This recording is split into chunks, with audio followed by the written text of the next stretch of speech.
अस्सलामुअलैकुम स्टूडेंट्स, कैसे हैं आप सब। आई होप आप सब लोग ठीक होंगे, खैरियत से होंगे। आज हम टॉपिक करने जा रहे हैं relationship between speed, distance and time.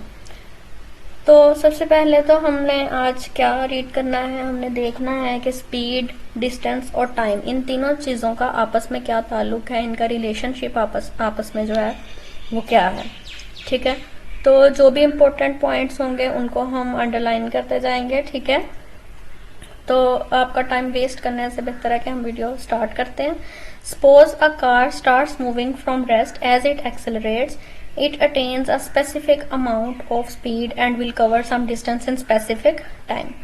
अब आपने सपोज किया कि एक गाड़ी है जो रेस्ट पे है, यानी वो आराम से खड़ी हुई है, लेकिन फिर वो रेस्ट से स्टार्ट हो गई, एक्सेलरेट हो गई, यानी उसने स्टार्ट कर दिया, स्पीड पकड़ी। It attains a specific amount of speed, उसने एक स्पेसिफिक अमाउंट स्पीड की ली और कुछ ही टाइम में, यानी जितनी स्पेसिफिक स्पीड थी उसकी, उसी हिसाब से स्पेसिफिक टाइम में उसने कुछ डिस्टेंस कवर किया, कुछ फासला तय किया। It shows that the motion of body depends upon the following. इस बात से हमें ये जाहिर होता है कि किसी भी बॉडी का जो मोशन में होना है, यानी हरकत में होना है, वो किन चीजों पे डिपेंड करता है। सबसे पहले उसका स्पीड पे, कि उसकी स्पीड कितनी है। क्योंकि वो स्पीड पे क्यों डिपेंड करता है, क्योंकि उसकी जितनी ज्यादा स्पीड होगी, ठीक है, उतना ही वो डिस्टेंस कवर जल्दी करेगा। अगर स्पीड कम होगी, डिस्टेंस आहिस्ता कवर करेगा। ठीक है, दूसरी चीज डिस्टेंस पे डिपेंड करता है, बॉडी का मोशन में होना, ठीक है, डिस्टेंस पे। उसके बाद टाइम पे, कि कितने टाइम में उसने जो है वो ट्रेवल किया है। उसके बाद एक्सेलरेशन पे, ठीक हो गया, उसके मूवमेंट होने पे। सबसे पहले है speed. In simple words speed can be defined as how fast और slow an object is moving. Simple words में हम कहते हैं कि स्पीड जो है वो हमें ये बताती है कि कोई भी ऑब्जेक्ट जो है वो कितना तेज या कितना स्लो मूव कर रहा है। ठीक है, कैसे, क्या बताती है हमें कि कोई भी बॉडी जो है, कोई भी ऑब्जेक्ट जो है, उसकी मूवमेंट की स्पीड क्या है, फास्ट है या स्लो है। In terms of distance and time, अगर हम डिस्टेंस और टाइम के टर्म्स में देखें, it can be defined as the distance covered by a body in unit time. अगर हम डिस्टेंस और टाइम की टर्म्स में देखें तो हम इसको इस तरह से डिफाइन करेंगे स्पीड को, कि द डिस्टेंस, इसको भी अंडरलाइन करें, covered by a body in a unit time. ऐसा बॉडी जिसने कितने टाइम में, यूनिट उसका क्या होगा, टाइम होगा, कि उसने कितना डिस्टेंस कवर किया है। Speed is denoted by V. अब यहाँ पे सबसे बड़ी गलती जो अक्सर स्टूडेंट्स करते हैं, स्पीड को एस से रिप्रेजेंट करने लग जाते हैं, जो कि बिल्कुल गलत है। ठीक है, स्पीड को आपने किससे रिप्रेजेंट करना है, वी से, स्मॉल वी से। ठीक है, और डिस्टेंस को हम डी से, स्मॉल डी से करेंगे। ठीक है, और टाइम को स्मॉल टी से डिनोट करेंगे। ठीक हो गया। तो मैथमेटिकली अगर हम इसको लिखें तो कैसे लिखेंगे, speed is equal to distance by time, कि कितना उसने डिस्टेंस कवर किया और कितने टाइम में किया। और इसको हम इस इक्वेशन को इस तरह से भी लिख सकते हैं। ठीक हो गया, v is equal to D by T, यानी डिस्टेंस बाय टाइम। ठीक है, और डिस्टेंस अब है नेक्स्ट हमारे पास। डिस्टेंस क्या है, distance is the complete path travelled by an object. किसी भी ऑब्जेक्ट ने टोटल जो पाथ है, कंप्लीट पाथ जो है, जो उसने कवर किया है, अपना पाथ कंप्लीट किया है, उसको हम कहते हैं कि distance.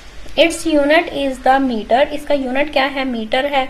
And unit of time is second, टाइम का यूनिट क्या होगा, सेकेंड होगा। ठीक है, When we place the units of distance and time in above equation, अगर हम इस इक्वेशन में, ठीक है, डिस्टेंस और टाइम का यूनिट रखेंगे, ठीक है, जैसे डी का यूनिट, यानी ये डिस्टेंस है हमारे पास, ये टाइम है, डिस्टेंस का यूनिट मीटर है और टाइम का यूनिट हमारे पास क्या है, सेकंड है।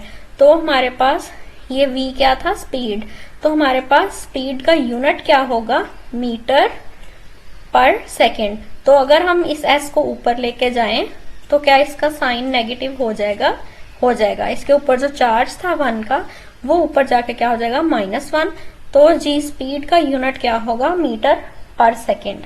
ठीक है, जिसको हम इस तरह से भी लिख सकते हैं और इस तरह से भी लिख सकते हैं। ठीक हो गया।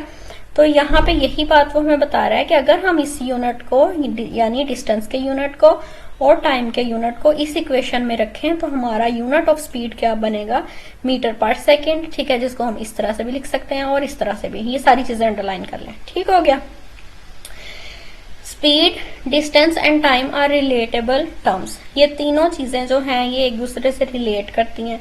If any two of them are given, अगर तीनों में से दो टर्म्स आपको दी गई हो तो तीसरी जो है वो हम फाइंड आउट कर सकते हैं। ठीक है, इन्फोबॉक्स भी देख लेते हैं। If the distance is in kilometre and time is in hours then the speed is kilometre per hour. ठीक है, अब आप लोगों के माइंड में, अक्सर बच्चों के माइंड में ये बात आई होगी, तो ये इन्फोबॉक्स आप जरूर किया करें, इसमें से एमसीक्यूज बन सकते हैं कि अगर हमें डिस्टेंस किलोमीटर में दिया हो, मीटर में दिया ही ना हो, और टाइम हमें दिया हो आवर्स में, सेकंड्स में ना दिया गया हो, तो उसका हमारे पास जो स्पीड का यूनिट बनेगा वो होगा किलोमीटर पर आवर। ठीक है, तो हम उस हिसाब से बना लेंगे, कोई मसला नहीं है इसमें।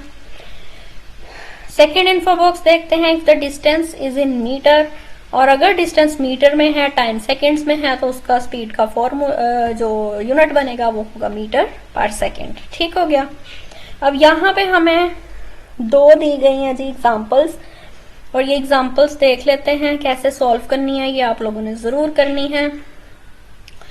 अहमद रन्स 320 मीटर इन 80 सेकेंड्स। अहमद 320 मीटर भागा है 80 सेकेंड्स में। ठीक है, 80 सेकेंड्स में उसने इतना डिस्टेंस कवर किया है। अब 320 मीटर हमारे पास डिस्टेंस है, ठीक है, और 80 सेकेंड्स हमारे पास क्या है, टाइम दिया हुआ है। और हमने क्या करना है, calculate the speed of Ahmad. Ahmad की स्पीड कैलकुलेट करनी है। तो अब हमारे पास डिस्टेंस भी हमारे पास है दिया हुआ, टाइम भी दिया हुआ है, तो हमने फाइंड आउट क्या करना है, स्पीड। स्पीड का फॉर्मूला हमने पढ़ा है डिस्टेंस ओवर टाइम। ठीक है, v is equal to D by T. तो d हमारे पास था 320 मीटर, d में पुट कर देंगे, और टाइम हमारे पास था 80 सेकेंड, तो वो पुट कर देंगे। तो इन दोनों को जब हम डिवाइड करेंगे, सॉल्व करेंगे, तो आंसर हमारे पास आएगा 4। ठीक है, और साथ में यूनिट लिखना नहीं भूलना आपने। अगर आप यूनिट लिखना भूल जाएंगे तो इसका मतलब है कि आपका नंबर कट गया। ठीक है, यूनिट लिखना कभी मत भूलिएगा, ये बात मैं आपको आज बता देती हूँ। उसके बाद सेकेंड एग्जाम्पल देखते हैं। अब एक तो उन्होंने हमें मीटर डिस्टेंस मीटर में, टाइम सेकंड्स में दिया था। अब अगली एग्जांपल में वो हमें क्या करेंगे, किलोमीटर और पर आवर के हिसाब वाला हमें देंगे। ठीक है, तो a bus travels with a constant speed of 48 kilometre per our. अब जो एक बस है वो ट्रेवल कर रही है 48 किलोमीटर पर आवर, यानी 1 घंटे में 48 किलोमीटर वो उसकी स्पीड है। ठीक है, 1 घंटे में 48 किलोमीटर तय कर रही है। How long will it take to travel 60 kilometre. 60 kilometre travel करने में वो कितनी देर लगाएगी। ठीक है, सबसे पहले उसकी स्पीड हमें दी हुई है उन्होंने किलोमीटर पर आवर में। ठीक है, तो स्पीड हम लोगों ने फाइंड करनी है। हमें जैसे पता है स्पीड जो है डिस्टेंस पर टाइम है, तो सबसे पहले तो हमें टाइम फाइंड आउट करना है। ठीक है, तो टाइम कैसे हमें फाइंड आउट करना है, बिकॉज हमें इन्होंने 48 किलोमीटर पर आवर दी है। कोई मतलब सही से इन्होंने हमें टाइम नहीं बताया, लेकिन इतना बताया कि 48 किलोमीटर 1 घंटे में वो तय कर रहा है। ठीक है, तो टाइम जब हम फाइंड आउट करेंगे तो 60 किलोमीटर डिस्टेंस था और 48 किलोमीटर पर आवर यानी ये स्पीड थी। ठीक है, और यहाँ पे सॉरी इन्होंने स्पीड लिखा हुआ है, यहाँ पे टाइम आएगा। ठीक है, हम टाइम फाइंड आउट कर रहे हैं।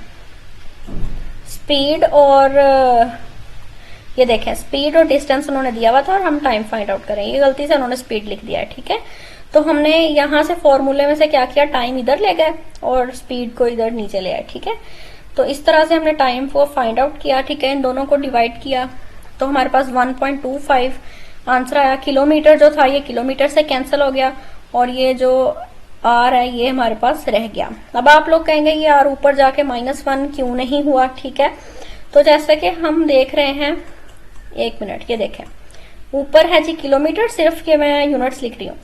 नीचे भी हमारे पास है किलोमीटर पर आवर।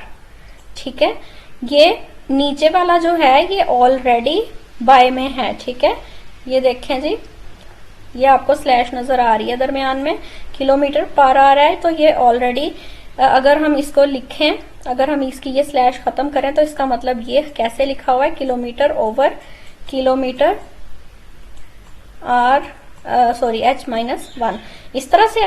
तो ये किलोमीटर किलोमीटर से कट गया और ये h-1 ऊपर जाके क्या हो जाएगा, ओनली h रह जाएगा। ठीक है, तो इसका यूनिट हमारे पास क्या आया, r। ठीक हो गया, यहां तक आज का हमारा टॉपिक था। अगले टॉपिक में हम एवरेज स्पीड को डिस्कस करेंगे। ठीक हो गया, आई होप सो आज के जो लेक्चर होगा, आज का जो लेक्चर हमने किया इसमें कोई कंफ्यूजन नहीं होगी। अगर कोई क्वेश्चन है तो आप मुझसे कमेंट करके मुझसे पूछ सकते हैं, और किसी भी चीज में हेल्प चाहिए आप मुझे कमेंट करके बताया करें।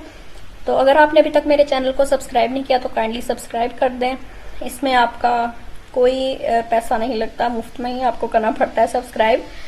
तो अपने टीचर को सपोर्ट करें, और इंशाल्लाह ऐसे ही मजीद वीडियोस के साथ अगली वीडियो में मिलेंगे इंशाल्लाह। तो वीडियो को लाइक कर दिया करें, चैनल को सब्सक्राइब कर दें। अगली वीडियो में मिलेंगे, तब तक के लिए अल्लाह हाफिज।